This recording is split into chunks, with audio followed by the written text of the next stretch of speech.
김지미 변호사님 나오셨습니다. 어서 오십시오. 안녕하십니까. 예. 먼저 미국과 러시아 회담 진행됐던 8.15 당시 상황을 한번 좀 전체적으로 설명을 좀 해주시죠. 예, 미국 알래스카 현지 시간 기준으로 먼저 말씀을 드리겠습니다. 8월 15일 오전 10시 22분에 트럼프 대통령이 먼저 도착을 했습니다. 그리고 나서 한 30분 뒤죠. 10시 55분에 푸틴 대통령이 도착을 하고요. 예. 연단에서 포토타임까지는 그렇게 오래 걸리지 않았습니다. 11시 한 8분 정도. 그리고 회담이 20분 뒤인 오전 11시 반에 시작을 해서 회담 종료까지 한 2시간 46분 정도 듀레이션은 그렇게 잡았던 것 같고요. 우리나라 시간으로는 이제 8월 16일 토요일입니다.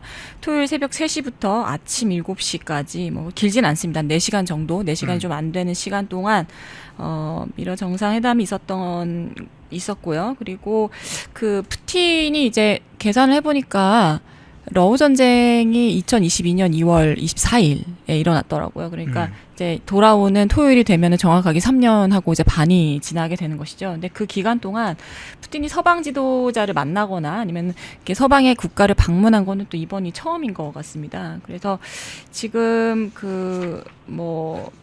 트럼프가 만나기 전에도 시한을 주면서 종전을 해라, 끝내라 이런 얘기를 계속 하지 않았습니까? 네. 근데 알래스카에서 이렇게 회담까지 성사가 됐으면 사실 기대하시는 분들은 이제 종전 선언이 나오지 않을까 이렇게 생각을 하셨는데요. 기대를 하셨을 텐데 종전 선언은 나오지는 않았고요. 다만 좀 몇 가지 중요한 장면이 있었습니다. 그래서 오늘은 그 장면에 대해서 말씀을 좀 드리고요. 예. 러우 전쟁에서 지금까지 산출되어 있는 숫자를 좀 말씀드리면 그러니까 전사자가 러시아 기준으로 25만이라고 합니다. 이게 제 기억으로는 1979년에 아프가니스탄, 그땐 소련이었죠. 아프가니스탄에 이제 결국엔 참전했다가 2년 뒤에 망하지 않았습니까? 네. 그래서 아마 그때는 25만이 아니라 한 2만도 안 죽은 걸로 알고 있는데 지금은 25만이 전사자가 나왔다는 걸 봐서는 입지가 많이 줄어들거나 빨리 종전을 러시아 입장에서도 해야 될 것 같고요. 한 가지 특이한 건 2024년 크림반도를 점령하고 나서는 우크라이나 영토를 한 8% 미만으로 점령을 했다가 지금 공식적인 숫자로는 돈바스까지 점령해서 한 15% 정도. 예. 우크라이나 영토를 지금 가져간 상황입니다. 그래서 돈바스를 우리가 킵을 하는 조건으로는 종전을 할 수 있다, 이런 외신 보도가 나오고 있습니다. 그래서 아마 근데 이게 우크라이나 입장에서는 받아들일 수 없는 조건이기 때문에 결국에는 한쪽이 지쳐서 나가 떨어질 때까지 싸우려고 하는 과정 중에 트럼프가 이제 개입을 한 것이다. 그리고 그게 8월 15일 미국 러시아 회담이었다, 이렇게 보시면 될 것 같습니다. 예.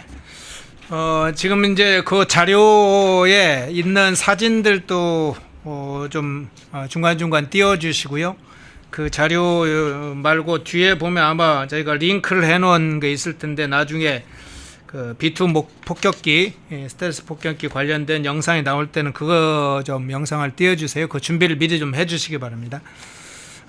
시청하시면서 좋아요 안 누르신 분 있으면 좋아요 한번 꼭 눌러주시기 바랍니다. 자, 그런데 트럼프 대통령과 푸틴의 이 회담이 알래스카에서 진행이 됐지 않습니까? 예, 맞습니다. 뭐 여러 설이 있었어요. 그 전에는 아랍에미레이트 이야기도 있었고 사우디아라비아도 있었고 뭐 협상 장소와 관련된 여러 가지 있었는데 결국 회담 장소가 알래스카가 됐어요. 예, 알래스카인데 이게 베링의 해협을 사이에 두고 날씨가 좋으면 서로 보일 정도로 아주 가깝다고 합니다. 그래서 형식적으로는 이제 러시아에게 가장 가까운 미국령을 선택한 것이 아니냐, 이렇게 선회하는 입장도 있습니다만, 그것보다는 이제 KGB 시절부터 사실 CIA랑 KGB가 상공과 바다 밑에서부터 서로 감시하던 곳 아닙니까? 그리고 냉전 시대에는 미소 사이에 굉장히 전략적 전초기지가 됐던 곳이고, 또 하나 눈여겨볼 게 알래스카가 멀리 떨어져 있는 영역이어서 그런지 사실 미국 입장에서는 대형 공군기지도 있고요. 그리고 또 노라드 미사일 체계가 연결되어 있는 곳이기도 하고 상당히 많은 군사적 요충지가 사실 알래스카입니다. 그러다 보니까 미국 입장에서는 이제 형식적으로 겉으로는 러시아에 가까운 지역을 선택했다, 이런 생색을 좀 낼 수 있으면서 동시에 미국이 어떤 나라인지, 미국이 갖고 있는 위상과 힘이 어느 정도인지에 대한 시청각 자료를 보여줄 수 있는 곳으로 알래스카를 선택했다, 이렇게 보고 있습니다. 또 사실 GDP로만 얘기를 하면 뭐 10%가 안 돼요, 러시아가. 그렇기 때문에 뭐 경제력에 있어서도 많이 밀리는 것은 사실입니다만 이제 그래도 이 전쟁이 사실 종전이 돼야 된다는 강력한 의지를 갖고 만난 회담이잖아요. 그런 상황에서 미국이 개입을 이제 간접적으로 지원하는 형식으로만 개입을 하고 직접 참전하지 않는 건 힘이 없어서가 아니라 많이 참고 있는 거다. 미국이란 나라가 알래스카에 이 정도의 힘을 갖고 있다. 이 정도의 군사기지를 확보하고 있다라는 거를 좀 보여준 것 같고 제가 좀 특이한 건 러시아가 이거를 모르지 않았을 텐데 푸틴이 굉장히 좀 당황하는 것 같았어요. 폭스뉴스를 보신 분은 계실지 모르겠지만 폭스뉴스에 나와 있는 푸틴의 어떤 표정을 보면은 예상하지 못했다는 그런 표정입니다. 그리고 뭐 알래스카가 미국 영이긴 하지만 어쨌든 러시아에 되게 가까운 곳이기 때문에 잡은 거잖아요. 근데 여러 가지 장면들이나 이런 것들이 철저하게 미국이 연출된 그런 모습이었지 않았나 이렇게 생각하고 있습니다. 그런데 재밌는 장면 중에 하나가 이 알래스카 회담 당시에 트럼프 대통령하고 푸틴 대통령이 처음에 만났을 때 이 스텔스 폭격기가 등장하고 막 그런 장면이었어요. 혹시 자, 그 자료에 링크를 해놨는데 그 영상 지금 연결이 됩니까?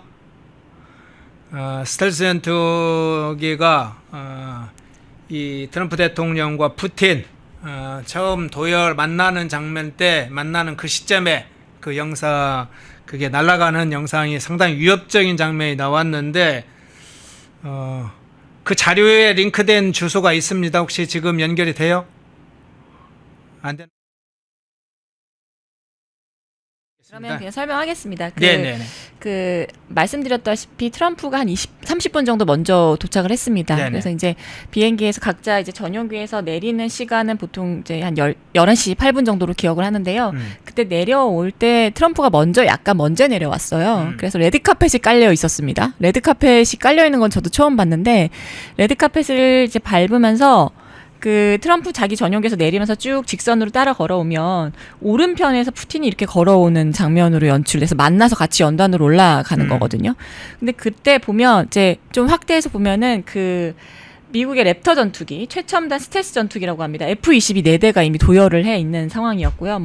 뭐 보기 좋으라고 한 건지 보안으로 한 건지 모르겠지만 어쨌든 랩터 전투기 최첨단 전투기입니다. 나란히 전시대가 되어 있었고 동시에 그 위로 머리 위로는 B-2 스텔스 전략 폭격기 1대 그리고 F-35 전투기 4대가 탁 트인 하늘을 이렇게 지나갑니다. 근데 내리자마자 지나간 게 아니고요. 그 연단에 가기 전에 두 사람이 만나잖아요. 만나서 걸어가는 와중에서 뭐가 막 시끄러운 소리가 나요. 근데 제가 트럼프 표정을 이렇게 보니까 별로 그렇게 당황한 것 같지 않아요. 이게 뭐 당연하죠. 거기 공군기지도 있고 또 아까 말씀드렸지만 노라드 관련해서 미사일 방어기지도 있기 때문에 뭐 폭격기 실제로 폭격하지 않아도 군사 훈련용으로는 뜰 수는 있지 않습니까? 근데 푸틴은 너무 당황한 표정이더라고요. 푸틴은 굉장히 당황해서 고개를 약간 숙이고 그런 표정이었고 그다음에 두 사람의 키 차이가 좀 나거든요. 네. 그 트럼프는 뭐 잠깐 이렇게 한번 올려다보고 뭐 그 별로 신경 쓰지 않는 알고 있는 것 같은 그런 느낌을 받았습니다. 그래서 그게 상당히 좀 인상 깊었고 제가 아까 말씀드렸지만 러시아에서 이걸 좀 배려해달라고 이야기할 수 있었을 것 같거든요. 왜냐면 연단까지 나가는데 뭐 별로 안 걸리지 않습니까? 그러니까 그때만 잠깐만 좀 폭격기가 뜨지 않도록 해달라고 얘기할 수 있었을 텐데 그런 배려 요청을 안 한 것 같아요. 그러니까 루틴한 건지는 면출된 건지는 모르겠어요. 저는 사실 세부적으로는. 근데 훈련은 훈련대로 진행을 하면서 사실 이제 두 정상이 가는데 그 위에 폭격기가 올라간다는 게 제가 볼 때는 뭐 이례적인 것 같거든요. 네, 거기에 대한 두 사람 반응이 재밌었습니다. 트럼프는 뭐 별거 아니라는 듯이. 의례적으로 있을 수 있는 일이다. 이런 표정이었고. 사실은 미국이 전략적으로 하지 않았을까요? 원래 훈련하는 과정에 왜냐면은 우연하게 맞았을까요? 지금 그 전사자가 아까 제가 25만이라고 말씀드렸잖아요. 이제 사상자까지 다 포함하면은 이제 43만인데 사람이 25만 정도가 죽을 정도면은 사실 재래식 무기는 바닥이 났다고 봐야 되거든요. 그러니까 뭐 미사일 방어 체계나 이런 것도 중요하죠. 아이언돔도 중요한데 지하 벙커에 숨어 있는 건 눈으로 못 보지 않습니까? 근데 미국 재래식 무기 보면 압도당하겠죠. 그리고 그게 굉을 내면서 머리 위로 뜰 때 푸틴에게 굉장히 지금 푸틴이 바라보고 있네요. 웬 괴물이 옆으로 지나가냐? 그냥 한 번 본 게 아니고요. 굉장히 여러 번 보고 굉장히 그 임프레시브하다, 인상적이다라는 느낌을 받는 표정이었어요. 네. 아, 실제로 내가 미국의 폭격기를 하늘을 이렇게 가까이서 보는구나, 알래스카에서 그런 표정이었고요. 뭐 두 사람이 무슨 얘기 나누는지는 모르겠는데 뭐 그 저런 폭격기에 대한 얘기를 조금 나눈 것 같아요. 그래서 안 띄울 수도 있는 거잖아요. 엄밀히 말하면 안 띄울 수 있거든요. 그 시간이 그렇게 길지 않으니까 연단에 올라오고 나서 회담 들어가고 나서 훈련을 재개해도 됩니다. 근데 굳이 굉음을 내면서 F-35를 4대나 띄웠다는 것이 예, 어떤 의미가 있을지 네, 좀 이따가 말씀을 또 추가로 드리겠습니다. 예. 자, 이번 이제 트럼프 대통령과 푸틴의 회담 결과도 일부 설명을 해주셨는데 결과에 대한 해석은 뭐 여러 가지가 있을 수 있습니다. 이제 네. 한국 언론이 지금 하고 있는 결론이 있을 수 있고 또 푸틴의 입장에서 보면 전쟁을 3년 이상 지금 해서 얻은 게 얼마나 있느냐, 막대한 자원, 군사 자원부터 인명 피해를 동시에 냈던 여러 가지가 있는데 러시아에게 유리하느냐 뭐 이런 입장이 있습니다. 그 부분은 어떻게 일단 보세요? 이게 이제 국내 그 보도를 제가 좀 봤는데요. 네. 뭐 노딜이다라는 얘기가 중론입니다. 네. 근데 이런 기대가 있었던 것 같아요. 트럼프 노벨 평화상 노린 거 아니었어? 종전 선언하러 간 거 아니야? 근데 노딜이네? 이런 식으로 보도를 했더라고요. 근데 제가 크렘린 주변 논조를 한번 살펴봤습니다. 근데 그 러시아 관영 언론도 마찬가지고 이 어떤 식으로 보도를 하냐면요. 뭘 얻었다. 회담을 통해 뭘 얻었다. 이렇게 보도하지 않고요. 우리가 아무것도 잃지 않았어. 우리가 뭐 잃은 게 없다. 그러니까 이게 상당히 처음부터 회담에 임하는 자세가 열등감과 방어 심리가 좀 강하지 않았나. 그러니까 매를 막기 위해서 갔는데 상대적으로 굉장히 압박이 적었고 부드러운 분위기에서 잘 진행이 됐고 또 푸틴 입장에서는 뭘 주고받고 이런 것보다는 미국 대통령 트럼프하고 대등한 관계에서 대화하는 장면이 연출되는 게 중요하거든요. 리더십에서. 그걸 제일 중요하게 생각했겠죠. 그걸 굉장히 중요하기 때문에 네. 트럼프 만나자고 했을 때 덥석 이제 물었던 거잖아요. 그래서 논조는 뭐 그렇습니다. 뭘 잃지 않았다. 우리가 미국에 뺏긴 것이 없다. 뭐 이런 좀 체면을 지켰다는 취지로 이야기를 한 것 같습니다. 근데 사실 러시아가 지금 뭐 15% 우크라이나 땅 점령을 했다지만은 지키고 싶은 땅인 돈바스를 제외하면은 뭐 돈바스를 제외한 한 9% 정도를 내줘야 되는 상황이라고 해요. 그러니까 15%에서 9%에서 8% 정도 내주면 결국에는 3년 6개월을 싸워서 한 7% 본전이잖아요. 크림반도가 본인들이 가져갔기 때문에. 그래서 지금 당장 종전을 선언하기는 어렵지 않나 이렇게 얘기를 하고 있습니다. 그래서 뭐 트럼프가 확실하게 종전의 마크를 찍어줬으면은 뭐 영웅이 됐겠죠. 노벨 평화상도 노린 것 같은데 트럼프 전략은 그거는 아닌 것 같습니다. 네네. 그런데 이제 여러 가지 반응들이 나오고 있습니다. 유럽 반응은 어떻습니까? 유럽 반응은요 아주 강경한데 제가 오히려 트럼프가 이걸 노린 게 아닌가 싶어요. 그러니까 트럼프가 가서 러우 전쟁이 종식됐다라는 것보다는 유럽의 개입을 요구하면서 기다렸던 것. 왜냐하면 유럽이 지금 뭐 난리가 났습니다. 다 나오겠다고 합니다. 이제 월요일에, 그러니까 우리나라 시간으로 월요일이니까 내일이겠죠. 젤렌스키가 워싱턴 가지 않습니까? 네. 그거 뭐 물론 다 가는 거 아니고 온라인으로 참여하는 것이긴 하지만 키어 스티머, 그 다음에 그 나토 사무총장, 그리고 우르줄라 라이엔이라는 유럽연합 집행위원, 이 여자분이 굉장히 가장 강경하게 얘기했어요. 네, 네. 뭐라고 그랬냐면 우리가 필요한 한 계속 지원해 나갈 거고 만약에 크렘린궁, 그러니까 이제 그 러시아 정부를 말하겠죠. 러시아 정부가 종전을 거부할 경우에 EU가 나서겠다. 그리고 19번째 제재 패키지를 시행하겠다라고 아예 강경하게 못을 박았고요. 프리드리히 메르츠 독일 총리, 에마뉘엘 마크롱 프랑스 대통령, 프랑스 지금 자기 나라 챙기기도 정신이 없을 텐데 지금 다 온라인 화상회의 나오겠다고 하거든요. 그래서 뭐라고 했냐면 우리가 아이언클레드, 철통 같은 아티클 5 집단 방어를 재확인한다. 이렇게 얘기했거든요. 그러니까 사실 트럼프가 가서 종전하지? 하고 돌아왔는데 우리가 돈바스를 얻기 전까지는 불가능해 라는 얘기를 푸틴이 하고 유럽이 그렇게 계속 종전을 안 하면 우리가 19번째 패키지를 제시할 수밖에 없다라고 완전 똘똘 뭉치는 분위기를 보여줬잖아요. 예. 어떻게 보면은 약간 트럼프가 나토를 레버리지처럼 사용하는 게 아닌가. 그러니까 본인의 손이나 본인의 나라에 피를 묻히거나 재산적 손해를 가하지 않고 나토를 레버리지 삼아서 러시아를 좀 누르려고 하는 것이다. 이렇게 보입니다. 아, 그렇군요. 그러면 푸틴과 회담 이후에 트럼프 대통령이 바로 사실은 이 나토, 뭐 유럽연합의 주요 지도자라고 할 수도 있고 나토 주요국이라고 할 수 있는 국가들의 정상들과 바로 전화를 했잖아요. 예, 맞습니다. 상황 설명도 하고 하면서 결과적으로는 나토 문제에 대해서 지금 중요하게 트럼프 대통령도 이 부분을 어떤 방식으로인지 끌어낼 것으로 보이는 또 레버리지 이야기를 해주셨는데 나토 부분이 어떤 역할을 하길래 그렇습니까? 사실 나토 하면은 네. 유럽에 있는 집단 방위 조약이거든요. 아주 간단하게 심플하게 말하면은 유럽끼리 모여서 방위 조약을 맺은 거예요. 그러면은 그 상식적으로 나토를 잘 모르시는 분들은 왜 자꾸 미국이 대륙도 다른데 왜 미국이 거론이 되는 거야? 이렇게 생각하실 수 있어요. 근데 태생 자체를 좀 아셔야 돼요. 1949년으로 올라갑니다. 미국이 주도해서 만든, 그러니까 미국의 핵 우산에 의지해서 만든 유럽의 방위 조약이에요. 그러니까 전쟁이 끝난 지 얼마 안 됐기 때문에 뭐 프랑스랑 영국은 나라 복구하는데 정신이 없고 독일은 또 분단 상태였고 동유럽은 파탄이고 이러니까 자기네들끼리 방위를 못 하는 거예요. 또 언제 독일이 또 나치즘 같은 거를 또 희한한 그 세계관을 가지고 나올지 모르니까 불안했던 거죠. 그러니까 야, 다 모여봐. 해서 미국이 만들어 준 거고 지금도 나토에 대한 방위비를 가장 많이 쓰는 나라가 물론 5% 올랐기 때문에 연합한 신디케이션의 금액 자체는 유럽이 쓰는 돈이 1,400조가 넘기 때문에 1,250조를 쓰는 미국보다는 앞섭니다. 이건 좀 나중에 얘기할 건데요. 그래도 지금까지는 방위비를 가장 많이 쓴 나라는 미국이었습니다. 플러스 지금 나토가 이제 위기 상황 예를 들면은 지금 러시아에 대해서 19번째 패키지를 내보낼 때도 그 최고 치프를 누가 맡냐면은 미국의 사성 장교가 맡아요. 그러니까 전체적인 지휘 통솔권이 미국에 있다는 거죠. 그래서 그 나토가 미국 중심의 유럽의 그 방어 기지다. 집단 방어 조약이다. 제일 중요한 게 이제 아티클 5니까요.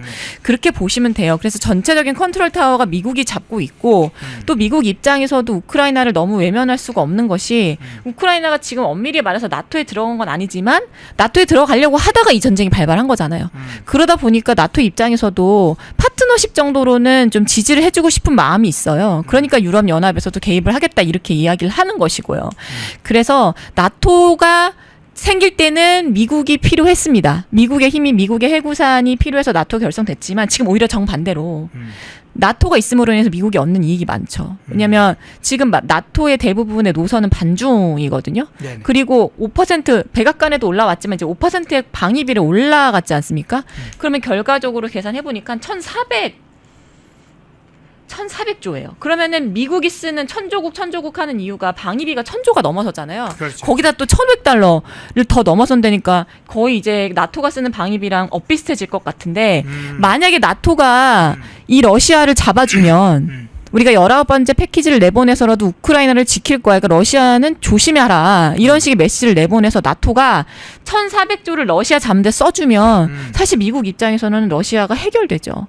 그리고 1,000조를 중국을 누르는 데만 쓸 수 있습니다. 에너지 분산을 그렇게 하는 거죠. 그래서 처음에 그리고 이제 나토가 5% 올리는 것의 시초는 국장님과 제가 그토록 6월, 7월에 말했던 관세도 있거든요. 그러니까 그때 당시는 관세 올릴 때는 이게 나토랑 무슨 관련이 있어라고 연결이 잘 안 됐을 거예요. 근데 관세 얘기를 자꾸 하다 보니까 나토가 손든 게 그러면 방위비 5% 올려주면 되냐. 그게 이제 달성이 된 거잖아요. 그러다 보니까 그 방위비를 러시아를 마크하는 데 쓸 수가 있는 거예요. 그러니까 보니까 미국은 푸틴을 그렇게 압박하고 싶은 마음이 안 들죠. 왜냐하면 레버리지 나토가 있는데. 그리고 미국이 갖고 있는 국방력은 중국을 누르는데 다시 말씀드리지만 쓰고 이게 한반도에 굉장히 중요하게 작용할 거라고 생각하고 있습니다. 네.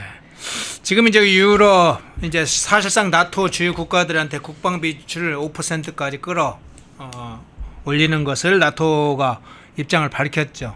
3.5%는 직접 군사비로 사용하겠다고 하면서 지금 이제 군사비 1,000조국을 이미 나토국에 넘었다.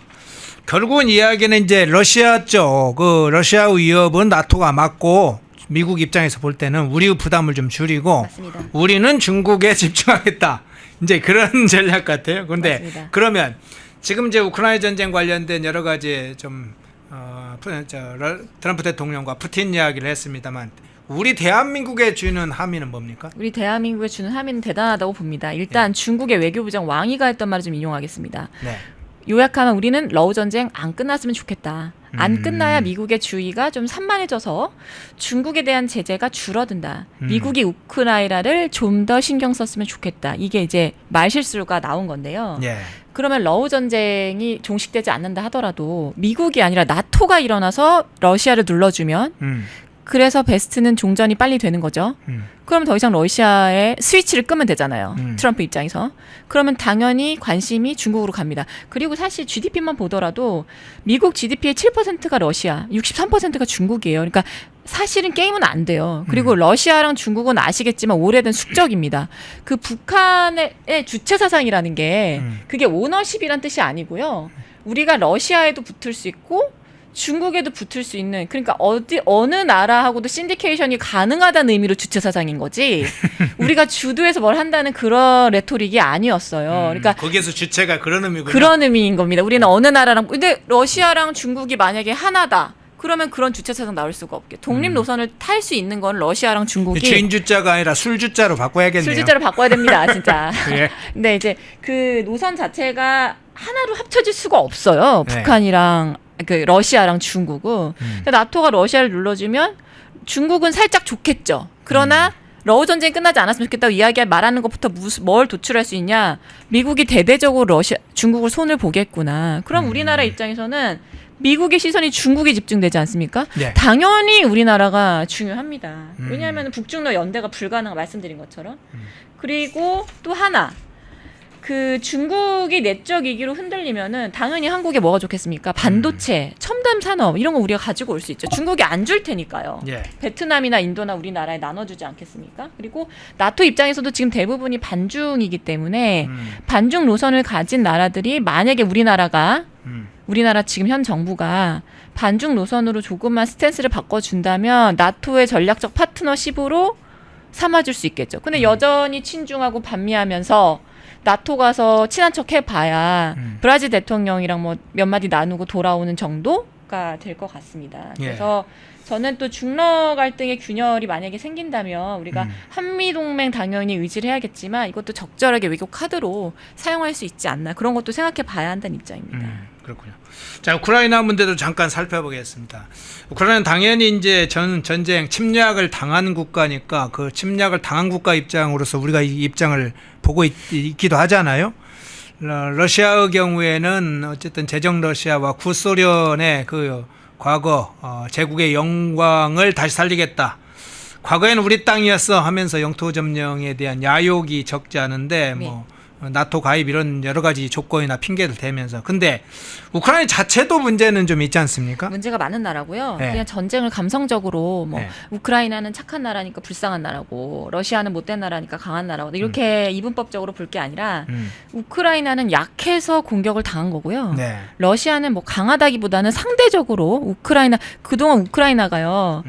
러시아로부터 독립을 하고 나서 정신을 못 차렸습니다. 대부분의 이제 산업이나 수출 이런 거를 러시아에 많이 의존을 했었고 유럽이 우크라이나를 신경 쓰는 이유는 우크라이나가 뭐 잘 살거나 선진국이 그냥 솔직하게 말씀드리면 그래서가 아니고요. 에너지를 가장 많이 경유하는 곳이기 때문에, 그러니까 우크라이나가 러시아에 먹히게 되면은 에너지 의존도가 당연히 러시아에 의존되지 수송로가 다 그렇게 연결돼 있죠. 예, 맞습니다. 곡창지대이기도 하고 희토류도 많지만 결국에는 루트를 제공하는 나라이기 때문이에요. 그러니까 우크라이나는 전략적 요충지로 빼앗기면 안 되는 거죠. 반대로 러시아는 가져가 와야 되는 이유가 있는 거고. 근데 사실 생각을 해보십시오. 제가 젤렌스키 대통령을 비하하는 게 아니라 오죽하면은 코미디언이 대통령이 됩니까? 네? 오죽하면은 코미디언이 대통령이 됐겠어요. 코미디언과 배우가 대통령을 하면 안 된다는 얘기가 아닙니다. 그 나라가 두 번에 걸쳐서 혁명을 겪었잖아요. 오렌지 혁명인가요? 2004년 오렌지 혁명. 그다음에 2014년 10년 뒤에 마이단 혁명. 그렇게 오래되지도 않았어요. 이게 다 뭐로부터 출발됐냐면 정치인의 부패. 부패한 정치인. 특히 2004년에 오렌지 혁명은 좌파 그 친러 성향의 야누코비치의 그 부패 맞선 혁명이잖아요. 근데 다 실패를 했습니다. 그러니까 이 정치가 부패하고 경제가 성장 못하고 독립했으면서 여전히 경제적인 많은 부분을 러시아 의존하다 보니까 우습게 본 거죠. 그러니까 우크라이나도 사실 젤렌스키가 뭐 종전을 얘기를 하고는 있지만 뭐 대통령 되자마자 얼마 안 지나서 전쟁을 치렀기 때문에 그런 부분에 있어서 우리가 감안을 해야겠지만 우크라이나도 문제가 많은 나라예요. 그러다 보니까 또 이 러우 전쟁으로 인해서 미국에 있는 딥스들이 이익을 보는 것에 대해 트럼프가 굉장히 분개를 하고 있잖아요. 그러다 보니까 러우 전쟁이 빨리 끝나야 되는 건 맞지만 사실 미국 입장에서 우크라이나가 한심하긴 하겠죠. 마냥 전쟁을 끝난다고 해서 이 나라가 자생력이 있는 나라냐, 다시 침공을 받지 않을 가능성이 있는 나라냐, 그렇게 볼 수가 없다는 거. 자생력을 많이 길러야 되고, 그런 의미에서 지금 우크라이나가 문제가 좀 있다, 이렇게 볼 수 있겠습니다. 참 그런 점에서 보면 한국이 이승만 대통령과 박정희 대통령으로 이어지는 국가 지도자들이나 그 낡은 관습, 낡은 어떤 여러 가지 제 형태 이런 걸 개혁하기 위해서 노력해왔던 것을 보면 우크라이나 대비해 보면 참 우리 역사가 기가 막힌 역사예요. 예, 근데 이제 정말 그 타산지석으로 삼아야 될 것 같고요. 그런 거 보면 진짜 우리나라가 세계 어디에도 이런 역사를 가진 나라가 없습니다. 그래서 뭐 3년 반의 전쟁으로 파탄이 나고 있는 동시대를 살고 있지만 진짜 우리나라는 정말 이런 그 성각자들, 이승만 대통령이나 박정희 대통령 같은 분들이 있었기 때문에 뭐 아시지만 그 모택동이 말아먹은 거를 등소평이 잠깐 살려놨다가 이걸 또 시주석이 또 동일한 노선으로 회귀를 해서 지금 중국이 망해가고 있지 않습니까? 그래서 리더 한 명을 잘 뽑는 거, 좋은 리더를 만나는 것이 진짜 국민들에게 얼마나 큰 영향을 미치는지를 이제 중국과 러시아 그리고 우크라이나를 통해서 좀 보고 있다 생각하고 있습니다. 예. 이번 리더 회담의 마지막 장면을 하나 소개를 좀 해드리겠습니다. 미러 회담에서 주로 이제 트럼프 대통령과 푸틴이 주로 부각이 됐지만 또 한 분의 인사가 부각이 되게 됐죠. 멜라니아 여사 납치 아동 문제에 관한 서신을 전달하도록 했다. 뭐 이러면서 좀 기사에 나온 게 있는데. 이 멜라니아 여사에 대해서도 이번 기회에 한번 좀 정리를 해서 소개 좀 해주시죠. 예, 멜라니아 여사가 등판을 했습니다. 네. 그 본인만의 아젠다가 확실한 여성이고요. 이 여성이 이 여사가 슬로베니아 출신이잖아요. 그 모델이다 보니까 동유럽 출신의 모델이다라는 어떤 그런 선입견이 좀 있었던 것은 사실입니다. 근데 그 어떤 미국의 퍼스트 레이디보다 아주 출중하게 그 지금 행보를 보이고 있는데요. 뭐 책도 냈고요. 네. 그리고 일기 때인가요? 트럼프 일기 때는 아시지만 그 코리안 아메리칸입니다. 그 생물학적으로는 한국인인데 국적은 미국인이 목사님 3명을 데리고 오는 그 국적기에 국무부 장관 트럼프 그리고 멜라니아 여사가 타고 있었습니다. 그래서 그만큼 인권 보도에 진심인 것 같고요. 특히 아동의 인권에 대해서 진심인 것 같아요. 그래서 일기 때는 비베스트라는 운동을 통해서 그 아동의 그 온라인 성착취 그리고 약물 중독 이런 실종 아동을 되찾아오는 운동에 대해서 굉장히 진심이었던 걸로 보이고요. 다만 시점으로도 너무 좋은 것이 지금 아시지만 2023년 3월입니다. ICC에서 체포영장을 푸틴한테 발행을 했거든요. 그 이유는 그랬죠. 예, 러시아의 동부와 남부에 있던 어린 아이들을 러시아로 우크라이나의 동남부가 이미 빠르게 점령이 됐잖아요. 거기에 있는 아이들을 러시아로 강제 이주를 시켰었어요. 그래서 ICC가 이제 체포 영장을 날리지 않았습니까? 물론 ICC 가입국이 아니기 때문에 실질적인 의미가 없었죠. 그러니까 그걸 고려를 해서 이제 아동 인권을 조금 더 고려를 해달라 그런 취지로 이제 서한을 보낸 것으로 보입니다. 여기에 대해서도 당연히 젤렌스키가 굉장히 고맙다 이렇게 화답을 했고요. 그래서 지금 사실 민주당에서 바이든 정권이 해결을 했어야 하는 문제죠. 왜냐하면 우리가 그 트럼프가 늘 말했지만 이 전쟁은 내가 대통령이었으면 일어나지 않을 전쟁이었어라고 수차례 이야기를 했음에도 불구하고 바이든 같은 경우는 전쟁이 일어나도 우리는 개입하지 않을 거야. 그 얘기 떨어지자마자 바로 폭격기를 쐈거든요. 그렇기 때문에 바이든 정부에서 이 실종 아동, 전쟁 아동, 전쟁 고아에 대한 일만의 책임이 있다. 그렇기 때문에 이 아동을 구출하기 위해서 노력을 해야 된다. 이런 목소리가 계속 나왔는데 아무것도 안 했었죠. 그래서 이 일기 때 비베스트라는 운동을 통해서 아동 인권 신장에 굉장히 관심을 보이던 멜라니아 여사가 다시 등판을 해서 이번에 남편인 트럼프가 푸틴을 만나러 가는 이 좋은 기회를 활용해서 최대한 많은 아동이 다시 우크라이나로 돌아올 수 있도록 내가 조력을 해야겠다. 이런 생각 때문에 서한을 보낸 것 같고 굉장히 용기 있는 행보인 것 같습니다. 글도 되게 잘 쓰세요. 자서전 읽어보면은 글도 잘 쓰시고 표현도 좋고 그리고 굉장히 똑똑하더라고요. 그래서 그런 지금까지 어떤 그 미국 퍼스트 레이디하고는 조금 다른 그런 행보를 보이고 있고 그리고 혼자서 독자적으로 하는 것이 아니라 국제적 연대, 그러니까 법률기관, 수사기관, 국제 NGO와 같이 연대해서 실종 아들 실제로 많이 데려왔거든요. 트럼프가 그걸 했다고 이제 많이 보도가 됐는데 멜라니아 여사하고 합작입니다. 그리고 아시지만 오토 원비어 사건 때도 굉장히 발언을 많이 하지 않았습니까? 그렇죠. 그래서 그런 부분에 있어서 인권에 대해서 상당히 진심이다. 이렇게 볼 수 있겠습니다. 예. 이동의 아동 납치 문제가 다시 부각이 됐네요. 우크라이나 아동들이 참 많이 답답해. 몇만 명, 2만 명인가요? 2, 3만 명 정도 그 정도 됩니다. 예, 예. 인신매매도 막 논란, 성범죄 이런 것 때문에, 그러니까 전쟁이 일어나면 당연히 여성과 아동이 피해를 입는 거는 뭐 예견돼 있는 거긴 하지만 예. 아동 성범죄나 이제 인신매매 같은 경우는 사실 뭐 꾸준히 지속되어 온 문제거든요. 동유럽에서도 러시아에서도. 그래서 그런 부분에 좀 진심을 갖고 관심을 갖고 해결을 해달라 이렇게 촉구한 것을 보입니다. 예.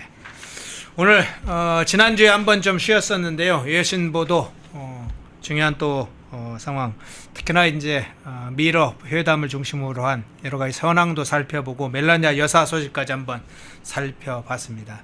김지미 변호사님이었습니다. 고맙습니다. 감사합니다. 독립, 성장, 역전, 패는경제TV 권미란입니다. 8월 25일 매일 저녁 8시 경제독립 8시 라이브 방송이 시작됩니다. 대형주 블루칩 발굴 전문가 이정호 멘토, 테마 선점 전문가 이주호 멘토, 글로벌 자산 배분 투자 전문가 문서진 멘토, 삼박자 매매 월드바겐헌트 송동현 멘토, 실전 초고수들과 함께 만들겠습니다. 여러분의 투자 라이프를 180도 바꿔줄 경제 라이브, 경제독립 8시, 매일 밤 8시에 뵙겠습니다. 펜앤마이크와 광동이 함께 준비한 초저분자 콜라겐으로 피부 속까지 촘촘하게 관리하세요. 하루 두 알로 피부 보습, 탄력 개선, 체내 흡수에 용이한 저분자 PC 콜라겐, 부원료 또한 탄탄하게. 펜앤마이크 TV 단독 할인 1개월분 한 박스에 13,000원, 3개월분 3박스에 30,000원. 펜앤마이크 구독자 전용 댓글 상단 할인 링크에서 구매 가능합니다. 전화 문의는 1661-6915, 전화 문의는 1661-6915. 펜앤마이크와 광동이 함께 준비한 머리부터 발끝까지 모든 순간 풍성하게 광동 효모 비오틴, 하루 한 번으로 가득 채우는 에너지. 600mg 맥주 효모 함유, 목 넘김 좋은 알약 타입. 펜앤마이크 TV 단독 할인 1개월분 한 박스에 15,000원, 3개월분 3박스에 35,000원.